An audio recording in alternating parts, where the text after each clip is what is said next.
ভক্তরা মাতাজিরা, একাদশী কি? একাদশী হল স্বয়ং বিষ্ণুর ব্রত করা। একসময় জমালয়ের দক্ষিণ দ্বারে যখন নরকে এই পাপকর্মের দ্বারা আত্মারা খুব কষ্ট পাচ্ছিল, তখন স্বয়ং ভগবান বিষ্ণু তিনি নিজে একাদশী রূপে আবির্ভূত হয়েছিলেন অদ্বৈত এই আত্মাগুলোকে উদ্ধার করার জন্য। তাই কলিযুগে সকল ব্রতের শ্রেষ্ঠ ব্রত হলো এই একাদশী করা। তাই প্রত্যেক মাসে আপনি একটা কৃষ্ণপক্ষিয়া এবং একটা শুক্লপক্ষিয়া দুটো একাদশী হয়।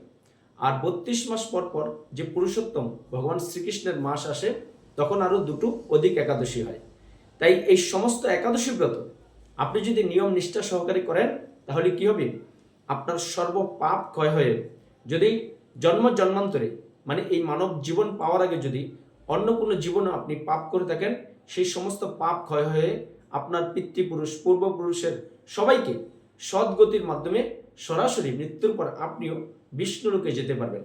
তাই কলিযুগের এই সুবর্ণ সুযোগটা আপনারা কেউ হাতছাড়া করবেন না।